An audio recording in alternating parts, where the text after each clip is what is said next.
자, 오늘 말씀은 역대하 11장입니다.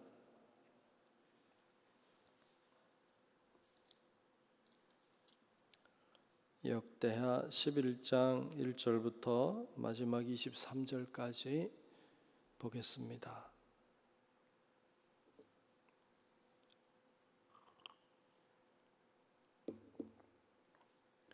다 찾으신 줄로 알고 역대하 11장 1절부터 끝절까지 말씀 교독하며 말씀을 보겠습니다.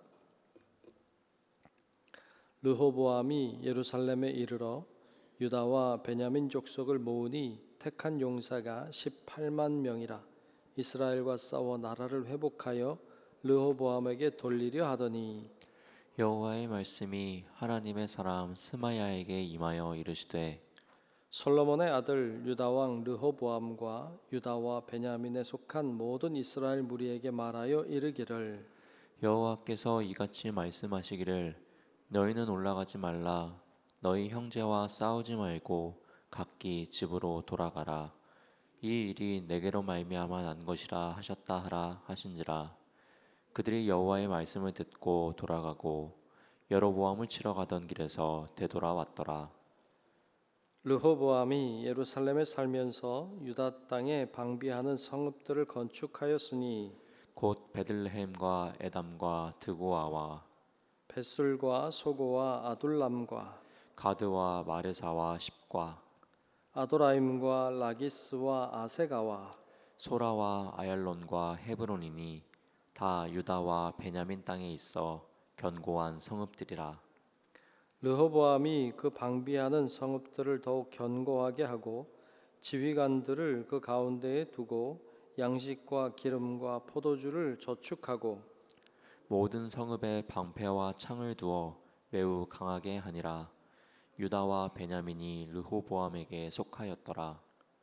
온 이스라엘의 제사장들과 레위 사람들이 그들의 모든 지방으로부터 르호보암에게 돌아오되 레위 사람들이 자기들의 마을들과 산업을 떠나 유다와 예루살렘에 이르렀으니 이는 여로보암과 그의 아들들이 그들을 해임하여 여호와께 제사장의 직분을 행하지 못하게 하고 여로보암이 여러 산당과 순념소 우상과 자기가 만든 송아지 우상을 위하여 친히 제사장들을 세움이라.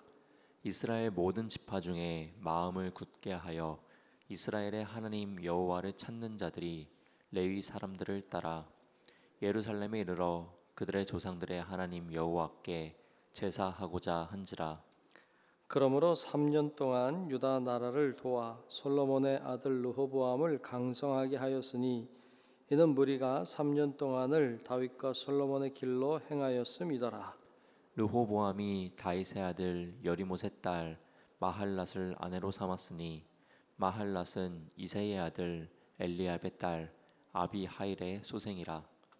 그가 아들들 곧 여우스와 스마랴와 사함을 낳았으며 그 후에 압살롬의 딸 마아가에게 장가 들었더니 그가 아비야와 앗대와 시사와 슬로밋을 낳았더라.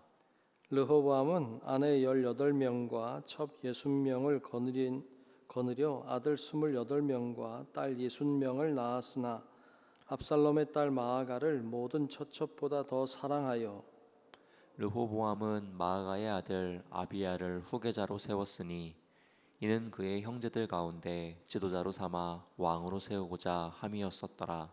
함께 봅니다. 르호보암이 지혜롭게 행하여 그의 그의 모든 아들을 유다와 베냐민의 온 땅 모든 견고한 성읍에 흩어 살게 하고 양식을 후히 주고 아내를 많이 구하여 주었더라. 아멘. 네, 오늘도 주의 크신 은혜가 우리 모두 위에 함께 하시기를 주의 이름으로 축복합니다. 아멘. 네, 그래요.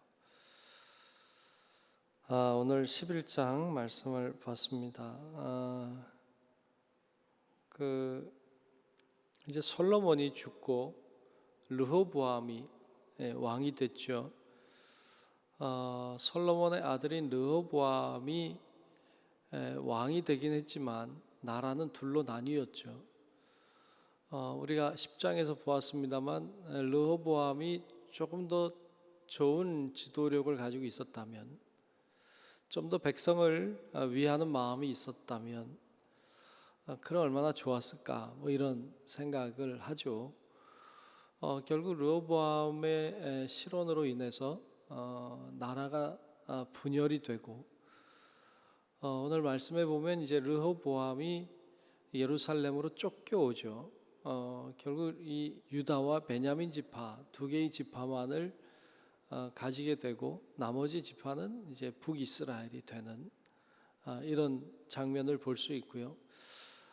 분노했겠죠.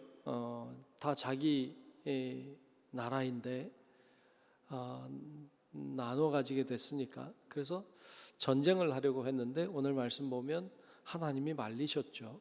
전쟁을 치르지 못하고 오늘 보면 이제 자기 성읍을 정비한 것을 볼 수 있고, 이제 전쟁을 치러 이제 여로보암이 내려오면 전쟁을 해야 되니까 정비하고 성읍을 세우는, 그리고 그 안에 물자들을 채워 넣는 이런 모습을 볼 수 있습니다.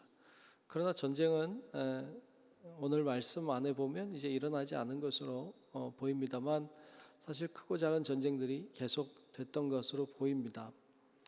하여튼 이 르호보암이 그렇게 이제 분열된 왕국의 남유다의 초대 왕이 됐죠. 그런데 오늘 말씀에 보면 이제 르호보암이 어떻게 이제 왕 생활을 했는지, 뭐 아내가 어떻게 되는지, 자녀들이 어떻게 되는지, 뭐 이런 이야기들도 나옵니다만, 오늘 말씀에 오늘 좀 주의해서 볼 것은 13절 이하에 나오는 이야기인데요.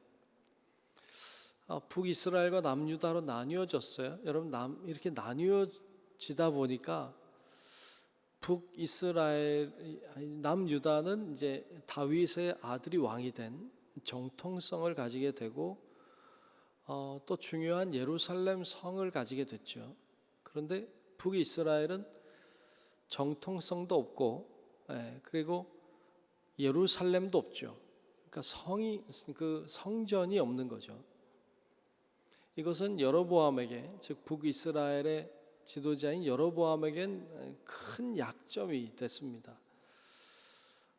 여러분 보세요. 이스라엘 백성들이 계속 이제 절기만 되면 예루살렘에 갑니다. 1년에 몇 차례씩 이렇게 예루살렘에 가서 순례하고 오곤 하는데, 이제 나라가 나뉘어졌는데 어떻게 했을까요? 북이스라엘에 있던 순례객들이 절기만 되면 내려가겠죠. 내려가면 이제 왕의 입장에서는 굉장히 불안한 거죠. 자기 백성들이 다 남의 나라로 가는 거니까. 그러니까 그거를 바라볼 수 없었어요. 여로보암이 자기 나라에 이제 그 성전 같은 거를 만드는 거죠. 내려가지 말고 여기서 하면 된다. 그래서 단과 베델에 금송아지, 송아지 형상의 우상을 만들죠. 오늘 말씀에 보면 그 내용이 나오는데 우상을 만듭니다. 그리고 절기가 되면 내려가지 말고 거기서 하나님께 예배하면 된다, 제사하면 된다, 이렇게 하죠. 그런데 그게 사실 하나님을 섬기는 건 아니잖아요. 우상을 섬기는 거지. 그래서 이 레위 지파를 다 철폐하고, 그리고 자기 마음대로 제사장을 세웁니다. 그러니까 레위 지파와 제사장들이 갈 곳이 없어졌죠. 북이스라엘에 있던 레위 지파들, 제사장들이 갈 곳을 잃고, 그리고는 이제 남유다로 아예 삶의 터전을 옮겨갑니다. 그런 모습을 보여주는데요. 자, 오늘 말씀에 보면 13절부터 조금 보죠. 13절부터 보면 이렇게 기록했어요. 온 이스라엘의 제사장들과 레위 사람들이 그들의 모든 지방에서부터 르호보암에게 돌아오되, 그쵸, 다 내려갔죠. 레위 사람들이 자기들의 마을들과 산업을 떠나, 그러니까 자기 살아오던 마을들, 자기가 가꾸던 농장들, 이런 것들을 다 떠난 거죠. 그래서 유다와 예루살렘에 이르렀으니 이는 여로보암과 그의 아들들이 그들을 해임하여 여호와께 제사장의 직분을 행하지 못하게 하고, 또 여로보암이 여러 산당과 순염소 우상과 자기가 만든 송아지 우상을 위하여 친히 제사장들을 세움이라 그랬어요. 그렇죠? 그렇게 자기들 마음대로 행하는 모습을 보여줍니다. 그래서 이 레위 지파와 제사장들이 이제 자기 삶의 터전을 떠나서 예루살렘에 가서 사는 거예요.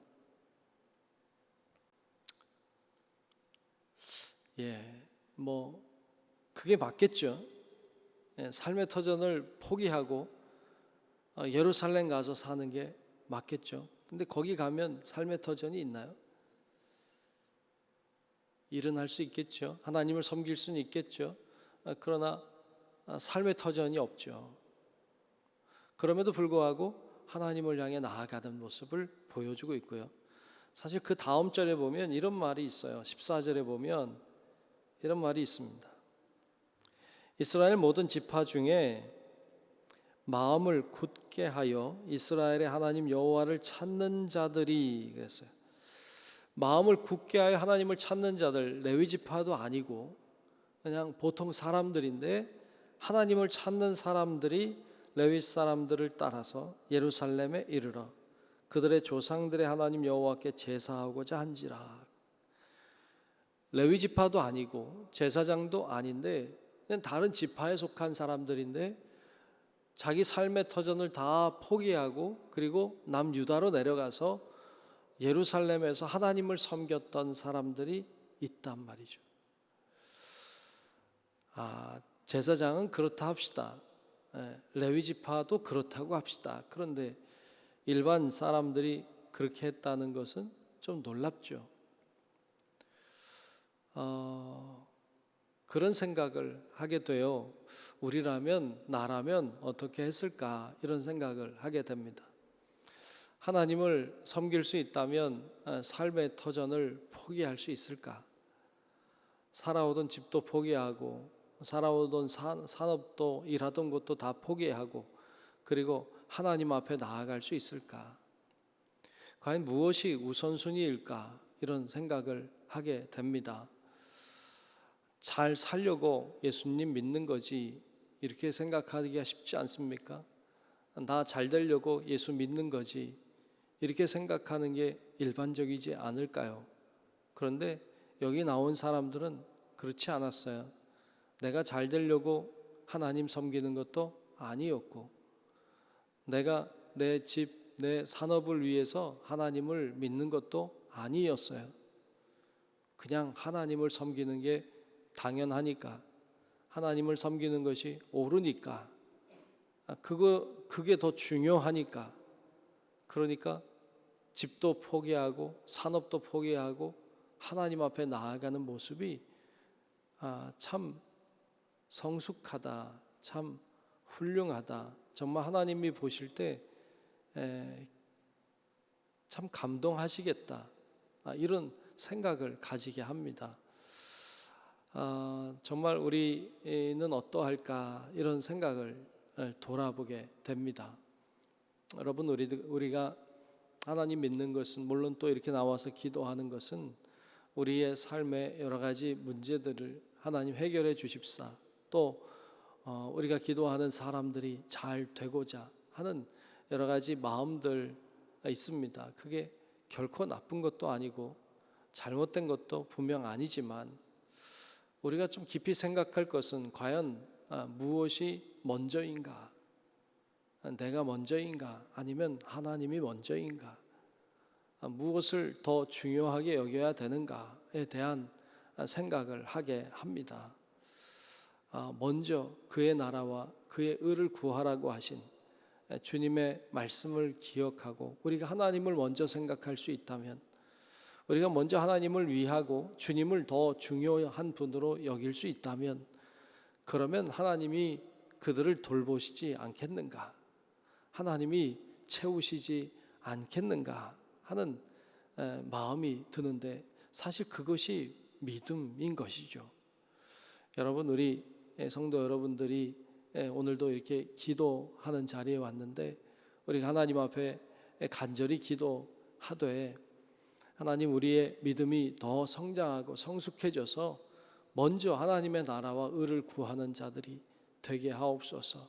그때 하나님이 채워주시는 은혜를 경험하며 사는 저희들 되게 해 주십시오 하고 기도하고, 그렇게 하나님을 먼저 생각할 때 하나님이 채워주시는 은혜 속에 사는 우리 모든 성도 여러분들이 되시기를 주님의 이름으로 축원합니다. 아멘. 기도하겠습니다. 하나님 참 고맙습니다. 오늘 저희들 하나님의 말씀을 나눴습니다. 하나님을 먼저 생각하고 하나님을 위하여 살았던 제사장들, 레위인들, 또 그 외에 많은 사람들이 있었음을 보았습니다. 아버지 하나님, 이들을 축복하시고 함께 하신 것처럼 오늘 우리와도 함께 하시고 우리와도 동행해 주셔서 정말 하나님의 뜻이 하늘에서 이루어진 것처럼 우리 가운데도 이루어지게 하여 주시옵소서. 성령님이 우리의 심령 가운데 임재해 주셔서 먼저 생각해야 될 것이 무엇인지 알게 하시고 하나님을 중심한 삶을 살아 하나님이 채워주시는 은혜를 날마다 누리는 우리 모든 성도들이 되게 하여 주시옵소서. 오늘도 주의 능력으로 주의 성령으로 우리를 충만하게 하시고 주님의 뜻을 따라 간구하며 나아가 오늘도 주님과 동행하는 삶이 복이 되도록 하나님 역사에 주옵소서. 모든 것 주님께 맡기며 살아계신 예수님 이름으로 간절히 기도하옵나이다.